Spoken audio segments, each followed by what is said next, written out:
I am your biology teacher Mridula Gupta from IPS main campus. This is our first video on e-learning. So let us begin with our first biology class with chapter 1, reproduction in organisms.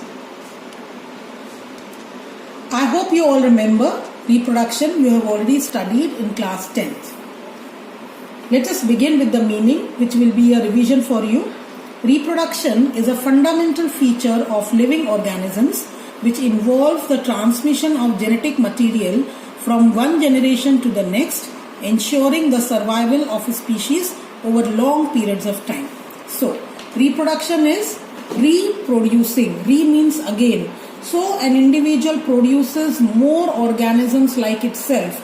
Now, why is the organism like itself? Because we know that the characteristics of individuals are governed by the genetic material, that is the genes. And during reproduction, the genetic material gets transferred from one generation to another generation. So that is why the new offsprings produced are of the same type. Also, reproduction is not an essential life process.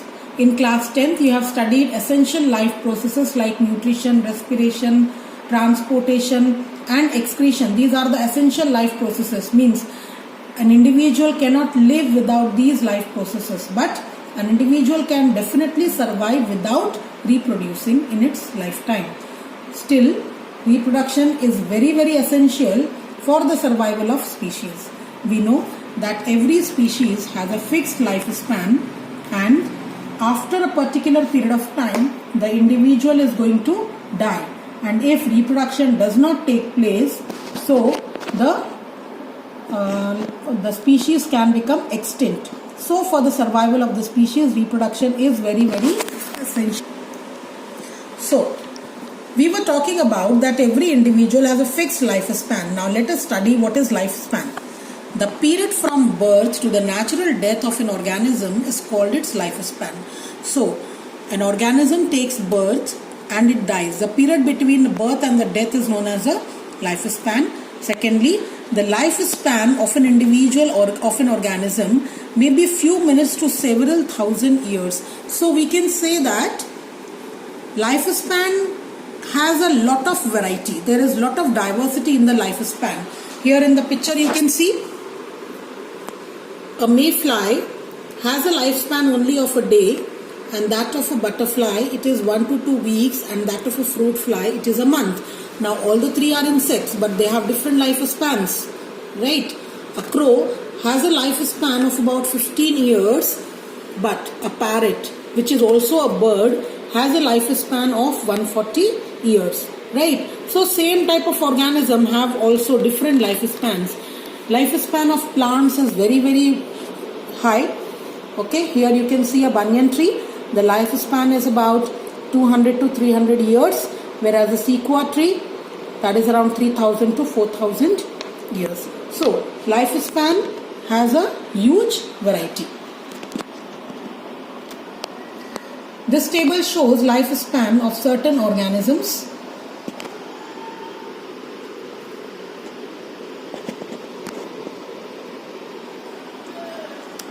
Let us move on. During the lifespan, every individual has different phases. Every individual undergoes some different phases during its lifetime. The phases are, number 1, juvenile phase. Now, juvenile phase is also known as the post-reproductive phase, during which the organism undergoes a growth phase. In plants, this phase is also known as vegetative phase. The plant undergoes a vegetative growth period and attains maturity during this period. No reproduction occurs during juvenile phase. The next is the reproductive phase or the maturity phase. In this phase, as the organism has already attained reproductive maturity, the organism starts reproduction, right? And during this phase, reproduction occurs. The third phase is the aging and the senescence phase. This is a post-reproductive period. The organism does not reproduce in this period and a senescence is seen. After a particular period of senescence, the organism dies. So these are some of the phases that occurs in the lifespan of an individual. Now, let us discuss about types of reproduction. This is something we have already studied in our previous classes. There are two types of reproduction, asexual reproduction and sexual reproduction. Fine. Let us understand the difference between them. Let me tell you, though this is something you have studied in class 10th, still you should very well be versed with this, as many a times this has come as a question in the board exams. So, difference between asexual and sexual reproduction. Asexual reproduction occurs in the lower invertebrates. I hope you remember lower invertebrates, tapeworm and corals and sponges. All these are considered as lower invertebrates, lower chordates, and prokaryotic organisms like bacteria and some eukaryotic single-celled and multi-celled organisms also undergo asexual reproduction. Also, plants also undergo asexual reproduction. Sexual reproduction, it occurs almost in all types of multicellular organisms including humans, animals and higher plants. Next, it is uniparental. This is one of the basic difference between asexual and sexual reproduction which you have studied. It is uniparental, means it involves only one parent. Sexual reproduction, it is usually biparental. It involves two parents, male and female. Now here, third difference, gametes are not formed. There is no production of gametes. I hope you already know what are gametes. Gametes are the sex cells which fuse during the process of fertilization. So formation of gametes does not occur during asexual reproduction, whereas in sexual reproduction gametes are formed. Somatic cells of parents are involved. Somatic cells means the vegetative cells, the cells which form the different body parts are the somatic cells. So in asexual reproduction there are no germ cells, there are no gametes. So reproduction occurs through the somatic cells of the body, whereas in sexual reproduction there is no involvement of the somatic cells and the reproduction occurs through germ cells or the gametes. Asexual reproduction does not involve fertilization process. What is fertilization? If you remember, fertilization means a fusion of the gametes. So the fusion of the gametes does not occur in asexual reproduction. In sexual reproduction, fertilization or fusion of gametes occur. The absence of reproductive organs. The reproductive organs are absent. Usually asexual reproduction is seen in lower organisms, in the organisms which have very less differentiation, very simple body organization. So they do not have reproductive organs. Well developed reproductive organs are absent. In sexual reproduction, fully developed reproductive organs are present. Now, in asexual reproduction, only mitosis type of cell division occurs. But in sexual reproduction, both meiosis and mitosis reproduction cell division occurs. I hope you remember last year in class 11th, you have studied different types of cell divisions, mitosis and meiosis. Mitosis is the equational division in which the chromosome number remains the same. Okay, so in asexual reproduction, since there is no fertilization and no gamete formation, so that is why only mitosis occurs. But in sexual reproduction, process of fertilization takes place. So, to maintain the chromosome number in a species should remain constant. So, for that, meiosis or reduction division occurs, during which the chromosome number becomes half. Now, this meiosis division can occur before fertilization or after fertilization depending upon the organism. We will discuss more about it when we discuss about sexual reproduction.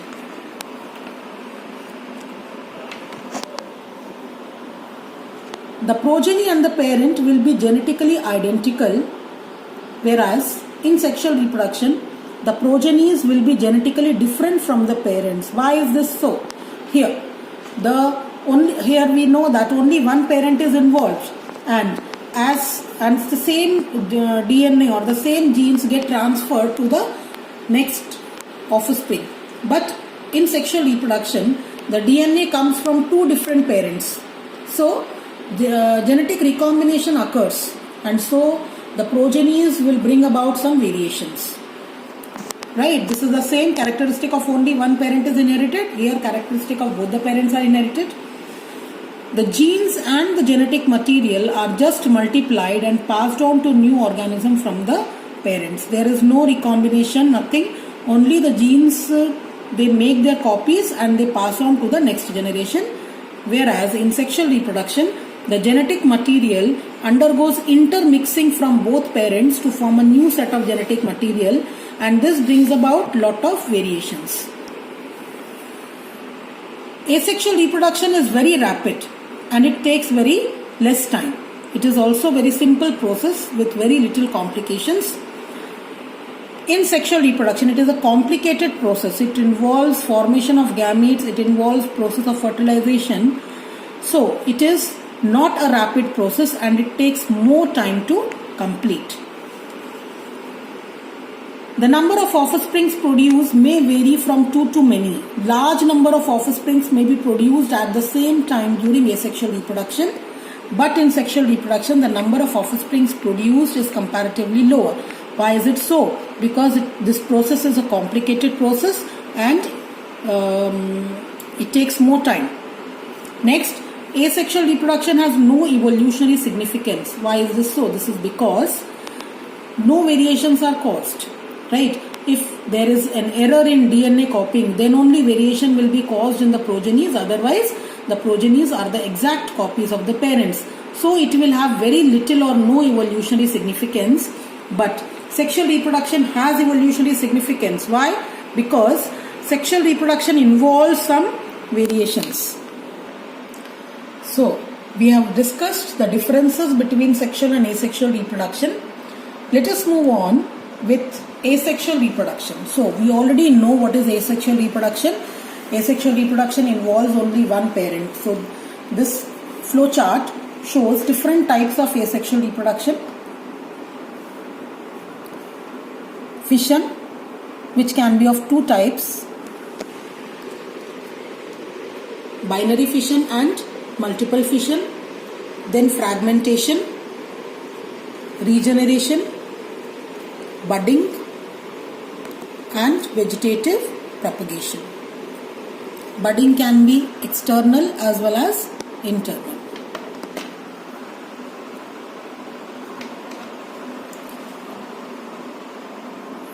Asexual reproduction, a single parent can produce offspring. The produced offsprings are clones of each other, means they are the exact copies of each other as well as to the parent. And this type of reproduction is commonly seen in unicellular organisms as well as organisms which have very simple design, simple body design. Not only unicellular, in unicellular organism definitely it occurs. It will also occur in some multicellular organisms which have very simple body design. Now, asexual reproduction, first of all, let us discuss about fission. We have already seen in the flow chart there are two types of fission: binary fission as well as multiple fission. Now, binary fission. Binary means two. So, the name only suggests in this process the cell divides into halves and each half develops into an adult. So, an organism divides into two. So, this type of reproduction is known as binary fission, in which an organism simply splits into two. This process of fission occurs only in the unicellular organisms. Here we can identify these organisms as amoeba, Euglena and Paramecium. All these are the protists. Now here we can also identify the difference in the three organisms. The process is same, that is binary fission, because one organism divides into two organisms. So process is the same, but still we can identify the difference. In amoeba it is a unicellular binary, in amoeba it is an irregular binary fission, as there is no fixed plane for binary fission. An organism, the amoeba can divide through any plane. In Euglena it is longitudinal binary fission because the organism divides longitudinally, as you can see. In paramecium, the binary fission is transverse. As you can see, the organism divides transversely. Here, the parent is considered to be immortal. Why immortal? Because the same cytoplasm gets transferred into the organism. Also, in the process of fission, after the reproduction, there is no identity of the parent. Means the new cells formed, both are considered as a daughter cells, as they have the same size. We cannot identify the parent and the offspring from this, right? Multiple fission, the organism divides many times and produces large number of progenies at the same time. Okay, so here division of parent into many small daughter individuals. This process can occur in any unicellular organism in unfavorable conditions. Why unfavorable conditions? Because process of multiple fission also involves cyst formation many a times. Cyst is nothing but a hard outer covering of the organism. The organism first gets encysted, right? It gets covered by a thick cyst wall, and this cyst wall then protects it from the unfavorable conditions. The organism becomes dormant inside the cyst wall. Now inside the cyst wall, the nucleus undergoes many divisions and each nucleus gets surrounded by some cytoplasm to produce large number of offsprings. After the unfavorable condition gets over, the cyst wall breaks to release the offsprings. In Plasmodium, the process of multiple fission occurs at a regular level. Plasmodium inside human body. I hope you remember what is Plasmodium. Plasmodium is a malaria causing parasite. So Plasmodium undergoes asexual reproduction by multiple fission. Next is budding. In budding, what happens? A small bud or outgrowth arises. The outgrowth grows and it forms a new individual. This budding is different from fission. How is it different from fission? Budding can occur in unicellular organisms like yeast as well as multicellular organisms like Hydra.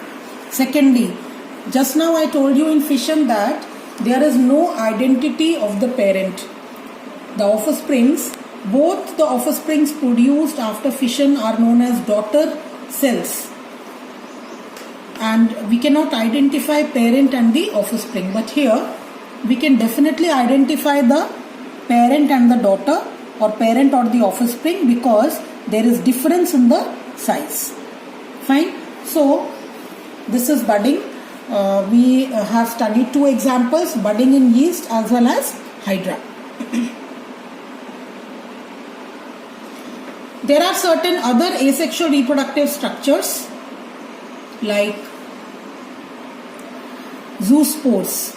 Zoospores. Now, what does the term zoospore means? If the term zoo always means animal-like, right? And mostly it is associated with the mobility of the organism. So, zoospores means motile spores. Example is Chlamydomonas.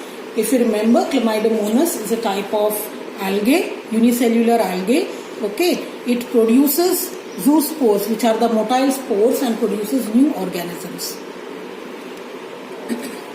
Next method is Conidia. Conidia occurs in the penicillium. Penicillium, if you remember, is a type of fungus. Conidia is nothing but spores which are developed exogenously. Now, what is the meaning of exogenous? Exogenous means inside any sporing body they are produced. Just you can see this stalk, the tips of the stalk, they get pinched off, okay, from the rest of the stem, and now with the help of wind they will be dispersed, and wherever they will get appropriate conditions for germination, they will germinate and produce new organisms of penicillium. Penicillium is a very, very important fungus, as it was the first source of antibiotic. Penicillin was extracted from penicillium. Now, next let us come to buds. Just now we have studied in budding. Hydra. Buds are another type of reproductive structures. Next is gemmules. Gemmules are also known as internal budding, which usually occurs in the sponges. Inside the body of the sponges, certain special reproductive bodies are formed.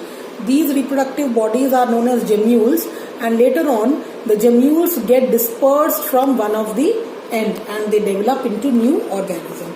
So these are some of the asexual reproductive structures. Fine. Now let us talk about vegetative propagation. Vegetative propagation, it is a method of asexual reproduction that usually occurs in higher plants. Now higher plants also undergo sexual reproduction, but sometimes due to certain reasons it prefer to use asexual reproduction and undergoes vegetative propagation. Proper definition of vegetative propagation is the method of reproduction from vegetative parts like roots, stem and leaves is called vegetative propagation. Right? So, in this type of reproduction occurs through vegetative parts. Now, what is the meaning of vegetative part? Vegetative part means the part which is not reproductive. If we consider different parts of the plant, we know that parts of the plant are roots, stem, leaves, flowers. Fine, these are the major parts of the plant, out of which flower is a reproductive part. Fine. Now, if a plant is reproducing from any other part, from any part other than the flower, that is, it may reproduce from either roots or stem or leaves, it is known as vegetative propagation. Now, vegetative propagation can be natural as well as artificial. Means, a plant can have a tendency to undergo vegetative propagation naturally. Okay? For example, banana plant, or the plant may reproduce sexually by sexual reproduction in the natural way, but it is possible for us to reproduce it by vegetative propagation. So this is known as artificial vegetative propagation. Different methods are there for artificial vegetative propagation, like cutting. Cutting is nothing but cutting a stem and planting it. For example, roses. Certain varieties of roses can reproduce only by cutting a stem and planting it in the ground. Layering. Layering is done in plants like jasmine, in which a part of the branch is put under the soil, and after it roots, it is detached from the parent plant. And grafting. Grafting is a method which is used to join different varieties of plants like mangoes and groves. So this is about vegetative propagation. Now let us see some more examples of vegetative propagation. This slide shows some examples of vegetative propagation.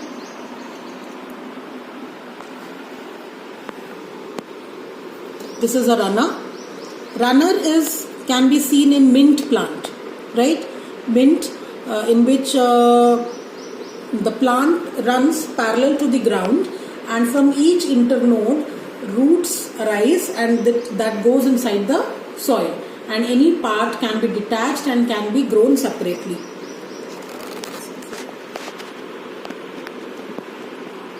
Now next is a rhizome. Rhizome can be seen in ginger. You can see ginger is an underground stem. It helps in the storage of food. Also, you can see these buds arising. Fine. Any part of the ginger can be taken and can be planted into the soil, and it will give rise to another ginger plant. So it helps in vegetative propagation. It is a modified stem. Now next is bryophyllum. Propagation can also occur through leaf, as you can see in this bryophyllum leaf. The bryophyllum leaf has certain notches, yes, and on these notches certain buds arise. Now, just for an information, this bryophyllum plant usually grows on rocky areas, where the amount of soil is very little, right? So this type of vegetative propagation helps bryophyllum to grow well, right? Whenever the leaf falls from the ground, the roots on these buds, it enters the crevices of the rocks, and it can easily grow into a new plant, and the problem of germination of seed is overcome in the seedless area. Next example can be tuber in potato. Yes, we can see this potato, it has certain areas which are known as eye, and these eye undergo budding, right? And this potato is known as it is a storage part, modified stem. It is known as tuber. So it also helps in vegetative propagation. Any part of potato having an eye can germinate to produce a new potato plant. Offset in Eichhornia. Offset is again a modification of stem in which the stem runs parallel to the ground, but it is only one internode long. You can see this in Eichhornia, which is commonly called as water hyacinth, and the end of the internode, it gives out roots from where it can detach and it can grow into a new plant. In agave, can reproduce through bulbils. Bulbils are nothing but small buds that arise at the axil of the leaf. So at the axil of the leaf you can see small buds, and these buds can form new bulbil, new plant. Example is agave. Now let us discuss the advantages of vegetative propagation. First of all, certain plants, they lose the capacity to produce seeds. For example, banana. Banana does not produce viable seeds. So the only way of it to reproduce is vegetative propagation. It reproduces through vegetative propagation of a stem. Certain plants like cynodon, which you commonly known as the dhoop grass, that produce very little seeds, and so it reproduces through vegetative propagation of a stem. Next advantage is that it retains plant biotype. Means the vegetative propagation is nothing but a method of asexual reproduction, and we know that during asexual reproduction the plant inherits the same characteristics of the parent. There is no variation. So sometimes suppose scientists produce a plant with good qualities, right? And if it undergoes sexual reproduction, then what will happen? Both the parental traits can go into different offsprings, right? And so it can deteriorate the quality of the offsprings from a superior parent. But if it is made to undergo reproduction by vegetative propagation, it will retain the same characteristics of the parent. So this is one of the advantage. Then physicochemical treatment effects can be easily studied. For example, effect of ultraviolet radiations or effect of temperature can be studied easily in plants through vegetative propagation. Then large number of plants can be produced in less time. We do not have to wait for the sexual maturity of the plant. We do not have to wait for the production of seeds, right? And large number of plant can be produced in very less time. So this is another advantage. Also, tissue culture. Tissue culture is, again, we know that in vitro method of plant reproduction in which a small tissue taken from usually a meristematic part of the plant is grown in artificial medium inside the laboratory, and it then differentiation is induced in it and it forms a new plantlet. So this tissue culture is, again, we can understand it as a type of vegetative propagation. So this method can be used to produce disease-free plants from diseased plants. If a plant has undergone, if a plant is suffering from a particular disease and it has a very good biotype, it has a very good genetic makeup, we do not want to lose it, right? So a diseased plant, if it is made to reproduce by any other method, definitely the offspring will also be diseased, or it may not be able to undergo reproduction by sexual method, right? But if it undergoes reproduction by tissue culture, a very small amount of meristematic tissue will be needed and disease will not be there in the meristematic part of the plant. So a disease-free plant can be produced from a diseased plant through tissue culture. So these are some of the advantages of the vegetative propagation. so students, you must have understood different types of asexual reproduction as well as its advantages. Now in the next class, that is tomorrow, we will study about sexual reproduction in detail. By that time, stay at home and stay safe. Goodbye.